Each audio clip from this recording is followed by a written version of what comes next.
South India shopping మాల్లో block buster ఆషాఢం number 1 kilo sale.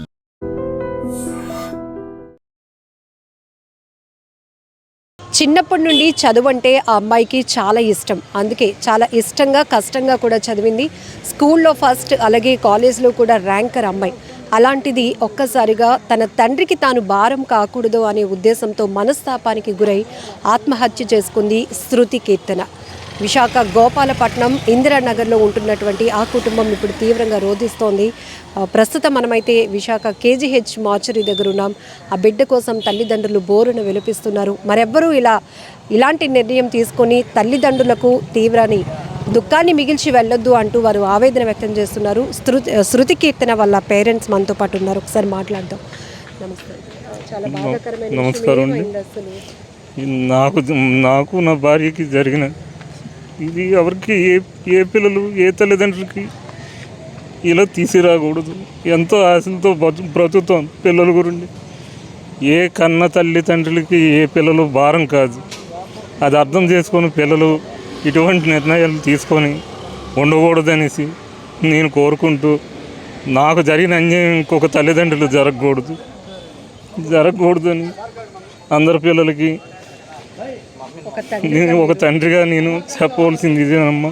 ఏంటంటే చిన్నప్పటి నుండి శృతి కీర్తన అంత బాగా చదివి టాపర్గా ఉండి ఎందుకు ఇలాంటి నిర్ణయం తీసుకుంది? ఏమైంది అసలు రీసెంట్గా?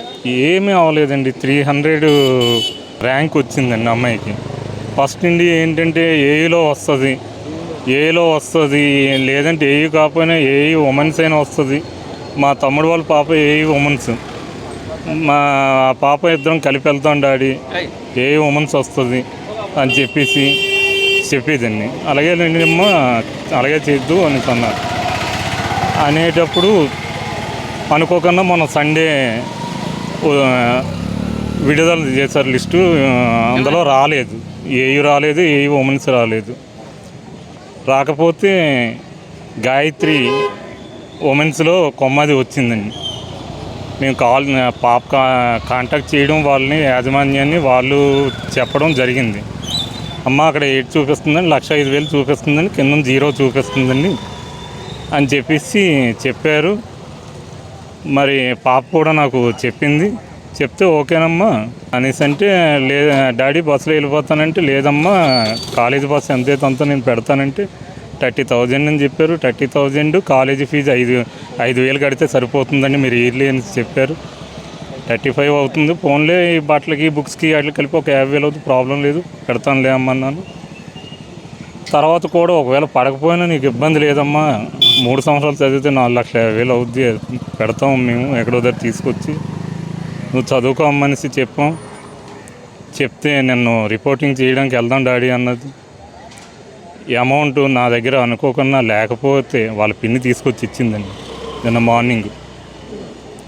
వాళ్ళ పిన్నికి మామూలుగా నేను ఫోన్ చేశాను, ఇలాగ వచ్చిందండి, మా చిన్నాన్ని బాబాయ్ని అడుగుదాం అనేసి ఫోన్ చేశాను. మా బాబాయ్ని అడుగుదాం అనేసి ఫోన్ చేస్తే ఆయన రన్నింగ్లో ఉండి ఇచ్చేస్తే, నేను మార్నింగ్ మాట్లాడుతాను లేని పెట్టాను. ఇదే మాట మా మరదలతో చెప్తే, ఎందుకు నా దగ్గర ఉన్నాయమ్మాయి నేను ఇస్తాను అనేసి నేను ఉదయం తీసుకొచ్చి ఇచ్చింది. అమ్మాయి ఉంది, అందరం ఉన్నాం, మా మేనళ్ళు అందరం, నిన్న చుట్టాలు కూడా ఇంట్లో ఉన్నారు, అందరం కలిపి మాట్లాడుకొని 4:30 వరకు సరదాగా ఉన్నాం. 4:30కి నాకు షాప్ టైం అయిపోయింది, షాప్కి వెళ్ళిపోతే 5:30కి మా మిస్సెస్ మా అబ్బాయి కూడా షాప్కి వెళ్ళిపోవడం జరిగాక మరి పిల్ల కూడా వాళ్ళ మదర్కి ఫోన్ చేసి 6 గంటలు మాట్లాడింది. వేరే వాళ్ళు అమౌంట్ గురించి ఎక్కడ పెట్టాం మమ్మీ అనేసి ఫోన్ చేసింది. వాళ్ళ దగ్గర ఉన్నాయంటే తీసుకొని ఇచ్చింది, ఉంటానని చెప్పేసి అన్నది. వాళ్ళ పిన్నికి కూడా ఫోన్ చేసి మాట్లాడింది, నాకు మటుకు ఫోన్ చేయలేదండి. మరి మనస్తాపంతో ఏలో రాలేదనేసి మరి ఎలాగవిందో ఏంటో నాకు అయితే అర్థం కాలేదండి. పిల్లలు బాబు పాప అండి. బాబు పెద్దవాడు, పాప చిన్నది. నేను ఫుట్పాత్ మీద మొబైల్ షాప్ పెట్టుకొని జీవిస్తున్నాను గత 8 years నుండి నాయుడు తోటలో. అదే నా పిల్ల కళ్ళు కూడా నేను దానం చేస్తున్నానండి. నా పిల్ల కళ్ళు మరొక ఇద్దరికి ఉపయోగపడతాయనేసి నేను మా మిస్సెస్ కలిపి ఈ నిర్ణయం తీసుకున్నాం. మేము ఐ డొనేషన్ చేయడానికి మేము నిర్ణయం తీసుకున్నాము.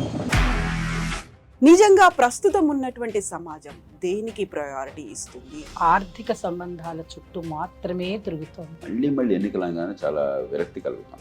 మంచి అనిపిస్తుంది కదా, లేడీస్ కూడా ఛాలెంజింగ్ జాబ్స్ చేసినప్పుడు చాలా బాగుంటది. ట్రాఫిక్ అసిస్టెంట్స్ గా నియమించిన ట్రాన్స్జెండర్స్ అందరితో సాల్యూట్ చేయించుకుంటున్నారు. ఫుడ్ డెలివరీ ఇవ్వటానికి వెళ్ళినటువంటి డెలివరీ బాయ్ అనిల్ పై కళ్ళ ముందు పెళ్ళండి